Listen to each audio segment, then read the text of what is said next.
Here is some of the fawning media coverage that Donald Trump got from the corporate media, the CIA media, to be more precise. Of course, it's Trump is a Nazi time again. Let's deal with Hitler, okay? I don't think it's hyperbolic to say that. I mean, that is Mussolini, Hitler-like language. Trump's affinity for Hitler was always covered under an umbrella of his stupidity. Echoing Hitler's words.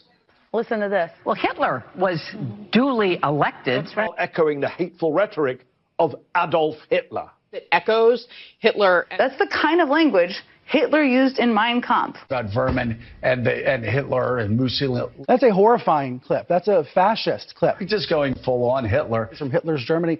We just need to say, for the record, that the term vermin was really effectively used by Adolf Hitler. Echo dictators like Hitler. Imagine comparing him over and over again to Hitler. Also, here was a very recent edition of the New Republic where they merged Trump's face with Hitler's. Do you not think that this is possibly leading to this incident that took place in Pennsylvania? They see something that said, take a look at what happened.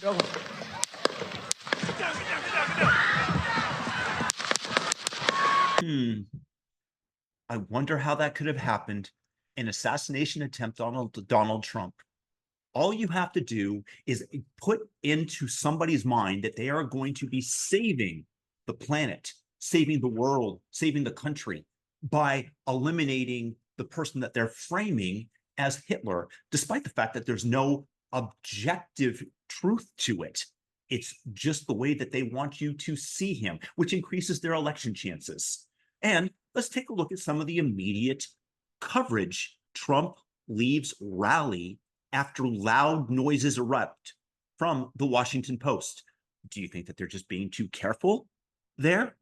I don't think so. I think that they're trying to minimize what took place. It's pretty obvious to everybody what actually happened. Oh, here we go. Trump's speech interrupted by Secret Service on CNN. No doubt they had a reason why they did.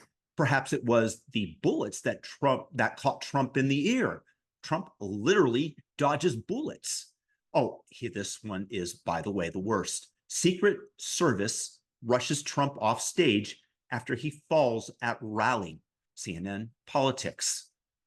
These people are so dishonest. These are the makers of opinions, and they are only there to propagandize for one side, to get you to believe what they want. Then you have them stating Trump injured at incident at rally. Also, CNN. I thought that they were trying to move towards the center, that they weren't going to be MSDNC, but apparently not, because they are owned by certain partisans or certain economic actors that want to steal from the honeypot of taxpayer money that our country offers to loot from them. Now let's take a look at how they minimize it afterwards. I'm going to play you two clips. The first one's short. Donald Trump and the people around him perceive themselves to be under threat, and that's all that matters. That is not legitimate. That is wrong. You hear the screams from the audience. People are terrified. I certainly hope I didn't cut this little segment out of context. I don't think I did. They're basically saying that Trump is not under threat. Gee, I wonder, he just had somebody, a sniper, aim several bullets at him that killed Trump supporters. But they're going to tell you that he's not under threat. The true threat is from Donald Trump. Oh, my goodness. Now let's watch this next clip with Wolf Blitzer and a CNN contributor. These things have consequences, okay? I don't know what the motivations of the shooter are. I don't know any of the details. But I know the rhetoric around Trump has grown extreme. You mentioned some other violence. You didn't mention the Supreme Court attempted murder of a Supreme Court justice, or the congressional baseball game where Steve Scalise was nearly murdered. One a conservative, the other a Republican. But we have people in this country who are dedicated to telling half the country that if Donald Trump wins an election, the country will end, the Constitution will go away, and so on and so forth. What I want to hear from all elected officials is this kind of hyperbolic extremism has consequences, and it must end. Yes, we're all shocked, and yes, political violence has no place. Where does it come from? It's got to stop. But we're also hearing from Trump very, very strong statements of condemnation of Biden, the worst president, the most dangerous president, and all of that. He's speaking very, very strongly against President Biden. Who's in the hospital? Well, we do. This is an assassination. Look, I agree with you. You say calm things down. I agree. Both sides should calm things This moment is.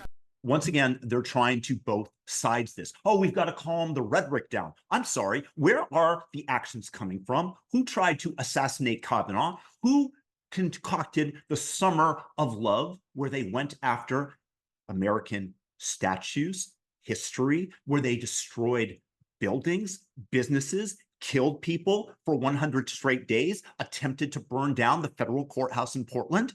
Yet Trump is the fascist. We've got to both sides this. Who attempted to assassinate Donald Trump?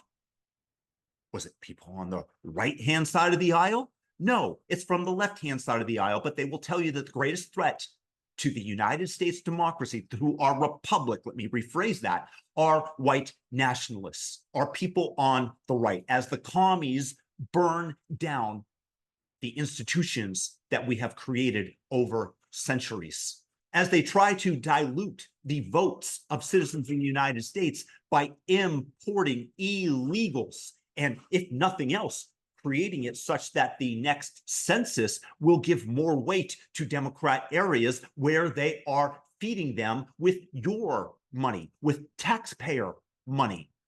And these people are trying to both sides it immediately after Donald Trump is shot at, after MAGA people are killed, American citizens. And Trump's got to be the one to calm down the rhetoric. I'm sorry, but if you didn't hate the media before, if you didn't see them for the shams and deep state shills that they are, my goal is to awaken you to this objectively true fact. Donald Trump falls at rally. It ends. This is what CNN tells you. I despise and loathe these people. And, if you want to both sides it, we can. I want peace. And I really believe that the proper reaction to this is to very, very carefully tell every single person out there not to engage in violence, but to beat these people at the ballot box. And then if you want to legally employ the same measures that they have in weaponizing the Department of Justice against supporters of MAGA, against Trump lawyers, against Trump himself, against parents of school children who dared to go past their allotted time at school board meetings that they deemed to be terrorists. And we actually turn that framing on actual terrorists who are attempting to burn down our country. I'll be perfectly okay with that. I'm showing you once again how the media reacts and who owns them so that everybody out there can see them in the same contempt that I do. If you have a differing opinion, feel free to leave it below. I'm very curious if I got something wrong. Peace.